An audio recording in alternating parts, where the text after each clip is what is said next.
नमस्ते दोस्तों, स्वागत है आप सभी का मेरे इस यूट्यूब चैनल में, जिसमें ईएसआईसी से संबंधित अधिक और नवीनतम जानकारी मैं आप तक पहुंचाने की कोशिश करता हूं। आज का ये वीडियो लेट रजिस्ट्रेशन और उससे संबंधित जो प्रॉब्लम्स आते हैं एम्प्लॉयर्स को ईएसआईसी पोर्टल पर, उसके बारे में है।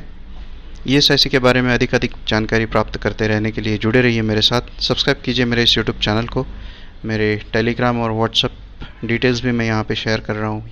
फेसबुक पे भी आप मुझे फॉलो कर सकते हैं, जिससे जो भी जानकारी मैं पोस्ट करूँगा वो आप तक इमीडिएटली पहुँच पाए। आज के इस वीडियो में हम क्या देखेंगे कि लेट रजिस्ट्रेशन है क्या, किस रजिस्ट्रेशन को लेट रजिस्ट्रेशन बोलेंगे, इसको ईएसआईसी का जो ऑनलाइन पोर्टल है उसमें कैसे ट्रीट किया जाता है, शो कॉज नोटिस जो आती है आपको वो क्या है, उसका फॉर्मेट क्या है, उसे रिप्लाई कैसे दे, उसके साथ कौन से डॉक्यूमेंट्स जमा करें और उसके बाद उसके परिणाम क्या निकल सकते हैं शो कॉज नोटिस को जवाब देने के बाद। तो ये सब जानकारी हम आज के इस वीडियो में पाएंगे। शुरू करते हैं इस वीडियो से। शुरू में तो ये लेट रजिस्ट्रेशन किस रजिस्ट्रेशन को कहेंगे। जैसे आपको पता होगा कि ईएसआईसी में जब भी कोई एम्प्लॉय नियुक्त होता है तो नियुक्ति के दिन के 10वें दिन के अंदर ही उस कर्मचारी को ईएसआईसी का बीमा क्रमांक अलॉट हो जाना चाहिए। अब ये नियम है, पहले तो इसके बारे में ऑनलाइन नहीं था तो ज़्यादा दिक्कतें नहीं थी, लेकिन नवंबर 2019 से ये स्ट्रिक्ट कर दिया है। किसी का भी डेट ऑफ ज्वाइनिंग अगर डेट ऑफ रजिस्ट्रेशन के 10 दिन से पीछे का होगा तो ईएसआईसी उसे शो कॉज नोटिस इशू कर रहा है, और अगर वो आप एक्सेप्ट करते हो तो ही आपको पुरानी date as date of appointment मिलती है, अदरवाइज़ नहीं मिलती है। तो कुछ चीज़ें हैं जहाँ पे कुछ जेन्युइन कारणों की वजह से रजिस्ट्रेशन विद इन 10 डेज़ नहीं हो पाता, तो उन चीज़ों को सॉर्ट आउट करने के लिए एक चैनल शो कॉज नोटिस और बाकी डॉक्यूमेंट सबमिशन वगैरह के थ्रू क्रिएट किया गया है।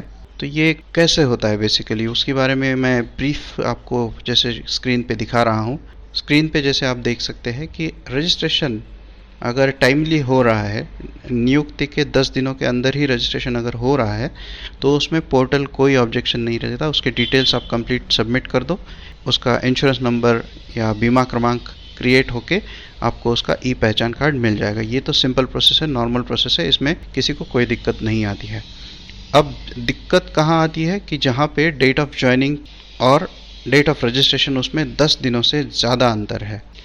अगर रजिस्ट्रेशन की डेट और ज्वाइनिंग डेट के बीच में 10 दिनों से ज़्यादा अंतर है तो वहाँ पे पॉपअप मैसेज आ जाएगा कि आपको शो कॉज नोटिस इशू होने वाला है, आपने टाइमली रजिस्ट्रेशन नहीं किया है, ये वायलेशन है ईएसआईसी का, और इसके रिप्लाई में शो कॉज नोटिस आपके रजिस्टर ईमेल पे आएगा करके। तो अगर वो आप एक्सेप्ट करते हो तो आपका रजिस्ट्रेशन के लिए फर्दर इन्फॉर्मेशन आप पोर्टल पे भर सकते हैं। आप अगर रिजेक्ट करते हो तो वापस पोर्टल रजिस्ट्रेशन के फॉर्म पे चला जाएगा। तो यहाँ पे डेट ऑफ अपॉइंटमेंट तो आप गलत नहीं डाल सकते, तो एक ही ऑप्शन बचता है कि शो कॉज नोटिस एक्सेप्ट करो। तो शो कॉज नोटिस होता क्या है बेसिकली, शो कॉज नोटिस में ये लिखा होता है कि ईएसआईसी के इन रेगुलेशन के तहत आपको समय पर रजिस्ट्रेशन करना चाहिए था, लेकिन इस बीमित व्यक्ति का रजिस्ट्रेशन आपने देरी से किया है।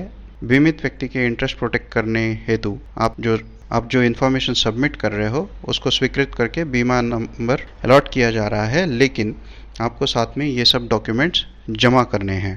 तो अगर वो आप एक्सेप्ट कर देते हो तो एक बीमा क्रमांक जनरेट होके एम्प्लॉय का रजिस्ट्रेशन हो जाता है, लेकिन उसमें date of appointment, date of registration ही रहती है। फिर आगे शो कॉज नोटिस रिप्लाई में क्या लिखना है, क्या डॉक्यूमेंट्स जमा करने हैं। तो बेसिकली उसके साथ जो प्रोफॉर्म आता है उसमें आपको आईपी के पूरे डिटेल्स, जो बीमित व्यक्ति है उसकी बेसिक इन्फॉर्मेशन जैसे नाम, डेट ऑफ बर्थ, वो कब से आपके फर्म में नियुक्त हुआ, उसका जेंडर क्या है, एड्रेस, टेलीफोन नंबर और ऐसी बेसिक जानकारी, नॉमिनेशन पर्टिकुलरली इम्पोर्टेंट है, ये सब जानकारी होती है, वो सब आपको भरना है। और साथ में डॉक्यूमेंट्स की एक लिस्ट भी आ जाती है। वो डॉक्यूमेंट्स में आपको अपॉइंटमेंट लेटर, गवर्नमेंट का जारी किया हुआ पहचान पत्र या आइडेंटिटी कार्ड, सैलरी के रिकॉर्ड्स, अटेंडेंस के रिकॉर्ड्स, और अगर कोई दुर्घटना या डेथ हुई है उस व्यक्ति की तो वो पर्टिकुलर्स, और साथ में अगर रजिस्ट्रेशन में डिले महीने भर से ज़्यादा है तो उस केस में डेट ऑफ ज्वाइनिंग से आज तक कैसे कैसे सैलरी दी गई है और उसका क्या क्या कंट्रीब्यूशन बनता है, उसका विवरण भी ईएसआईसी के क्षेत्रीय या उप क्षेत्रीय कार्यालय में आपको जमा करना है। तो ये सब जानकारी और जो आपके रिकॉर्ड है आपको स्टैम्प सिग्नेचर लगा के ईएसआईसी के कार्यालय में जमा करने के बाद ईएसआईसी उस पर एक्शन लेती है। क्षेत्रीय कार्यालय या उप क्षेत्रीय कार्यालय उसमें दो चीज़ें कर सकती है। एक तो अप्रूव करेगी, ईएसआईसी उसका नाम मैच करेगी, उसकी डेट ऑफ बर्थ, आपका अपॉइंटमेंट लेटर के हिसाब से आपने डेट ऑफ अपॉइंटमेंट डाला है या नहीं, जानकारी आपने सही भरी है या नहीं, वो सब चेक करके कंट्रीब्यूशन कितना भरता है, अटेंडेंस करेक्ट है या नहीं, ये सब चीज़ें चेक करके अगर ऑर्डर में पाया गया तो उसको अप्रूव करेगी। अगर अप्रूव हो जाती है रिक्वेस्ट तो डेट ऑफ अपॉइंटमेंट आपके अपॉइंटमेंट लेटर के हिसाब से चेंज हो जाएगी। दूसरा ऑप्शन, ये सब रिजेक्ट कर दिया ईएसआईसी ने, उसके कारण हो सकते हैं एक तो डाटा गलत है या आपने डाटा विद इन 15 डेज जमा ही नहीं किया, तो आपकी रिक्वेस्ट रिजेक्ट हो सकती है। उस केस में जो डेट ऑफ रजिस्ट्रेशन है वही डेट ऑफ अपॉइंटमेंट होके आएगी, उसमें आप कुछ नहीं कर पाएंगे, फिर आपको पिछले पीरियड का कंट्रीब्यूशन भरना संभव नहीं है। तो इस तरह अगर अप्रूव हो गया तो डेट ऑफ अपॉइंटमेंट पुरानी आ जाएगी, तो पुरानी कंट्रीब्यूशन भी आप भर पाओगे, और अगर रिजेक्ट हो गया तो पुरानी कंट्रीब्यूशन आप नहीं भर पाओगे। इस तरह से ये केस आती है। बची शो कॉज नोटिस की बात, तो उसमें कंसर्न जो अथॉरिटी है उप क्षेत्रीय कार्यालय या क्षेत्रीय कार्यालय में जिनके पास आपकी केस जा रही है, वो एक तो अप्रूव करके आपको रिलैक्सेशन दे दे, या उनको अगर लगता है कि आपने दिया हुआ एक्सप्लेनेशन सेटिस्फैक्ट्री नहीं है तो ये केस लीगल मोड भी ले सकती है। तो इसलिए लेट रजिस्ट्रेशन अवॉइड करना है। बार बार इस प्रोविज़न का वायलेशन अगर होता है तो ईएसआईसी उसमें लीगल भी स्टेप्स ले सकती है।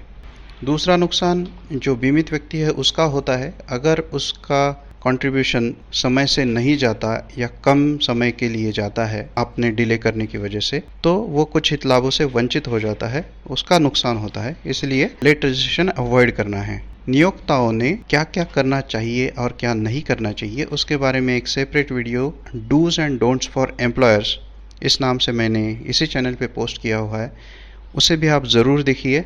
मुझे यकीन है आपको इस वीडियो से जो जानकारी मिली है उससे लेट रजिस्ट्रेशन की केसेस प्रॉपरली हैंडल करने में आसानी होगी। जुड़े रहिए मेरे साथ। मेरा नाम है जितेंद्र। सब्सक्राइब कीजिए मेरे इस यूट्यूब चैनल को, और टेलीग्राम पे भी ज़रूर सब्सक्राइब कीजिए, क्योंकि जो भी नए वीडियोस मैं पोस्ट करूँगा उसका लिंक तुरंत आपके मोबाइल पे टेलीग्राम के थ्रू उपलब्ध हो जाएगा। आप सभी का बहुत बहुत शुक्रिया।